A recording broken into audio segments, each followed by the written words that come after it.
আজকে আমরা আসিয়াকে নিয়ে কান্না করছি। কত আসিয়াকে এর আগে আমরা দাফন করেছি, বহু আসিয়াকে এই মাটিতে আমরা দাফন করেছি, কিন্তু সেই আসিয়ার দর্শকদের কোন শাস্তি আমরা দেখিনি। কোন আসিয়ার দর্শকদের দাফন আমরা করি নাই, আসিয়াদেরকে বহু দাফন আমরা করেছি। তো আসিয়ার দর্শকদের দাফন করার সুযোগ আমাদের হয় নাই, আসিয়াদেরকে দাফন আমরা করেছি।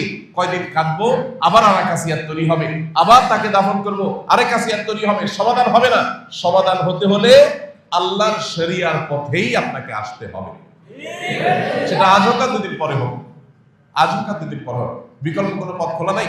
যতদিন পর্যন্ত এই ধর্ষকদের জন্য কোরআন বর্ণিত সর্বোচ্চ শাস্তি মৃত্যুদণ্ড যতদিন পর্যন্ত বাস্তবায়ন না হবে, যারা ফাসাদ ফিল আরদ করছে, ইন্নামা জাযাউল লাযিনা ইউহারিবুনাল্লাহ ওয়া রাসূলাহু আন ইউকাত্তালু আও ইউসাল্লাবু আও তুকাত্তা আইদিহিম ওয়া আরজুলুহুম মিন খিলাফ আও ইউনফাউ মিনাল আরদ। এই শাস্তি যতক্ষণ পর্যন্ত বাস্তবায়ন না হবে, চরম শাস্তি দেওয়া না হবে, এবং বিচারের যত ফাঁক ফোকর আছে এগুলো যতদিন বন্ধ করা না হবে ততদিন পর্যন্ত আসলে এগুলো বন্ধ হবে না। আমরা কখনো কাঁদবো, কিছুদিন কান্নাকাটি করি, আবার থেমে যাব, আরো কোনো আসিয়ার কান্নার আওয়াজ আমাদের কানে আসবে, তখন আমরা আবার হয়তো লড়ে চলে বসবো। এই দেশে শত সহস্র ঘটনা এরকম ঘটে, একের পর এক এই আসিয়াদেরকে আমরা দাফন করে চলে আসি, কিন্তু ধর্ষকদেরকে দাফন করার সৌভাগ্য বা সুযোগ আমাদের হয় নাই। কেন ব্যভিচারের শাস্তি আল্লাহ তাআলা বলেছেন ওয়ালিয়াশহাদ আযাবাহুমা তা'iফাতুম মিনাল মুমিনিন, ব্যভিচারের শাস্তি যে কার্যকর হবে এটা যেন প্রত্যক্ষভাবে হয়, মানুষের উপস্থিতিতে যেন হয়। কেন বলেছে? কারণ মাকাসিদুশ শরিয়া বা শরিয়ার উদ্দেশ্যই হলো মানুষের জীবন, সম্পদ, ঈমান, মানুষের পরিবার, এই সব কিছুর হেফাজত এবং সংরক্ষণ। এই জন্য শরিয়াত এসেছে। এই জন্য যেই অপরাধের শাস্তি প্রত্যক্ষ হলে সমাজ সোজা হয়ে যাবে, অপরাধীরা সোজা হয়ে যাবে, সেটাকে প্রত্যক্ষ করতে বলেছে শরীয়ত। সেটার বাস্তবায়ন যদি হয় তাহলে ইনশাআল্লাহ আসিয়াদের কান্না আর আমাদের শুনতে হবে না। মানব রচিত বিধিবিধান দিয়ে আজকে হয়তো একটা ফাঁক বন্ধ করবেন, কালকে আর 5টা ফাঁক তৈরি হবে। চিরতরে ফাঁক বন্ধ করা সম্ভব হয় না। ফাঁক ফোকর জন্য বন্ধ করতে হয় যাতে করে অপরাধী কোনোভাবে পার না পায়, তাহলে আমাদেরকে অবশ্যই শরিয়া আইন বাস্তবায়ন করার দিকে যেতে হবে। কোন মুসলমান যদি শরিয়ার আইন বাস্তবায়ন না চায় সে মুসলমানই না। আপনি যদি বলেন যে আমি শরিয়া চাই না, শরিয়া দ্বারা শাসিত হোক আমার দেশ বা আমি নিজে এটা চাই না, তাহলে আপনি নিজেকে মুসলমান দাবি করার কোনো নৈতিক অধিকার নাই। শরিয়া এটা শুধুমাত্র চুমু খাওয়ার জন্য আসে নাই।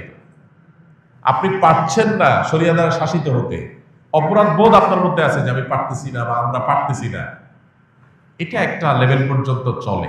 কিন্তু আপনি চান না, পছন্দ করেন না, এটা চলে না। এটা মানে আপনি বিদ্রোহ করলেন, অস্বীকার করলেন, ঈমান থেকে খারিজ হওয়ার মতো বিষয়। এই জন্য ভাই, মানুষ, আমরা উন্নত পৃথিবীর উন্নত দেশগুলোতে জানি যে প্রচুর পরিমাণে সেখানে তাদের আপনার টেকনোলজিক্যাল সাপোর্ট আছে, তাদের কাছে অপরাধীদেরকে শনাক্ত করার হাজারটা সিস্টেম আছে, কিন্তু যেই পরিমাণ ধর্ষণের ঘটনা এই সমস্ত দেশেও ঘটে, আপনি অনলাইনে একটু সার্চ দিলে দেখতে পাবেন যে কোনোভাবেই সেগুলো তারা থামাতে পারছে না। কর্মস্থল থেকে নিয়ে শিক্ষা প্রতিষ্ঠান পর্যন্ত কোনো জায়গায় তাদের নিরাপদ না।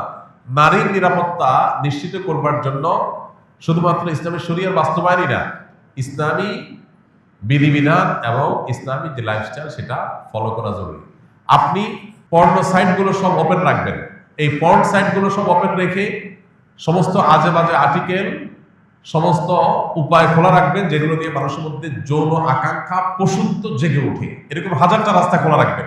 এই পশুত্ব জেগে ওঠার রাস্তাগুলো যখন খোলা রাখবেন স্বাধীনতার নাম দিয়া, তখন যার ভিতরে পশুত্ব জেগে উঠবে সে হাতের নাগালের কাছে যাকে পাবে তার উপরে সে ঝাঁপিয়ে পড়বে, তার পশুত্বকে সে চরিতার্থ করতে চাইবে।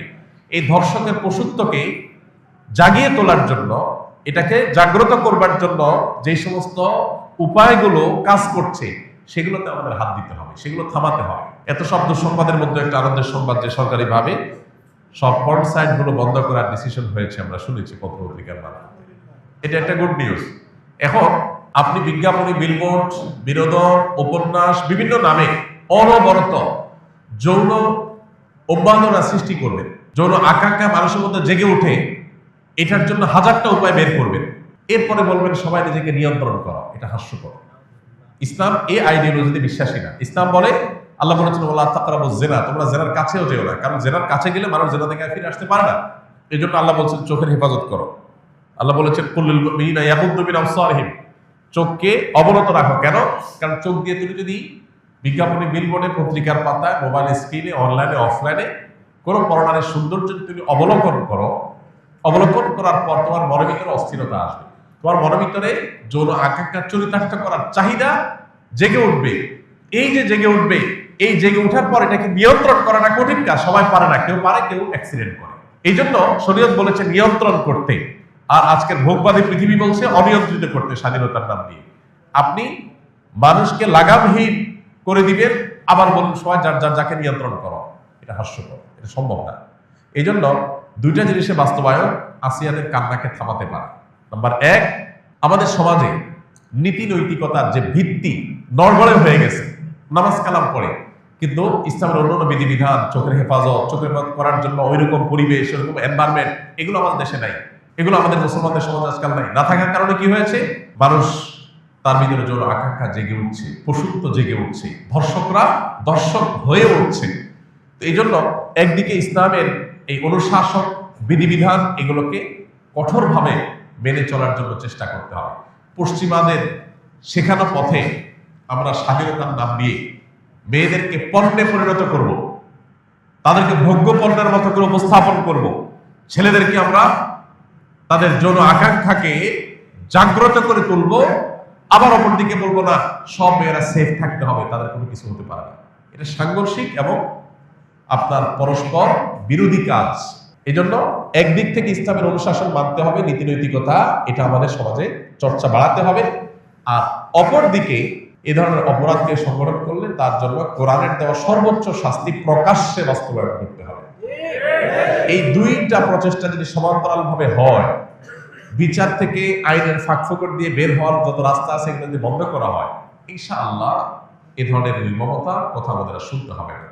আল্লাহ আমাদেরকে সে সুদিন দান করুন, আমরা যেন এই সমস্ত অনাচার, এই সমস্ত অবিচার, এগুলো থেকে আমাদের সমাজটাকে মুক্ত করতে পারি, সেই তৌফিক আল্লাহ তাআলা দান করুন। আস-সুন্নাহ ফাউন্ডেশন, উম্মার স্বার্থে সুন্নাহর সাথে।